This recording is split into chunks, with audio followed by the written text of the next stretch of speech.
mga bulaklak ang blooming ngayong Valentine's Day, kundi pati na rin ang love life ng ilang kapuso. Blooming wiser than ever din ang mga birthday celebrant na sakto sa Valentine's Day. Makichika kay Nelson Canlas.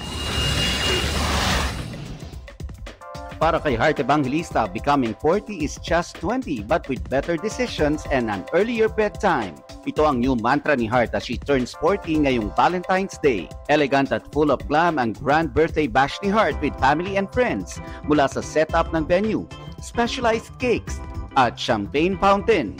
Glowing ang kapuso fashion icon in her golden dress, kabilang sa big guests ni Heart on Heart's Day si Bea Alonzo. Happy rin ang hearts ng kapuso couples on Valentine's Day. Giant bouquet ang pasorpresa ni Mavi Legaspi sa kanyang girlfriend na si Ashley Ortega. Paul Salas sinorpresa si Mikey Quintos after her lutong bahay taping. Kumpleto sa chocolates and flowers at may dala namang hopya si Mikey na favorite ni Paul. Mukhang mukhang successful naman, na-surprise naman. Sinorpresa rin ni Raver Cruz with a bouquet of red roses si Julian San Jose habang nasa trabaho. Simple but meaningful naman ang date ni Allen Ansay at Sofia Pablo. Nag-food trip ang Team Alfia ng kanilang favorite pasta and sandwiches sa kanilang break sa taping ng Prinsesa ng City Jail.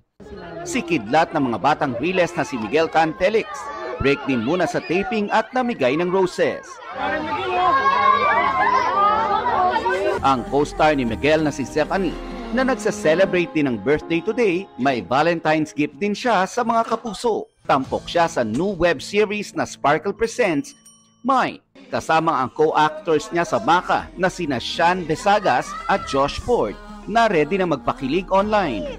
Pero sa gitna ng lovey-dovey post ng ibang stars, ito namang si pambansang Ginoo David Licauco. May big question. Caption niya sa Facebook post ng photo with a nonchalant face, "Wait, ano yung Valentine's?" Nelson Canlas updated sa Showbiz Happening.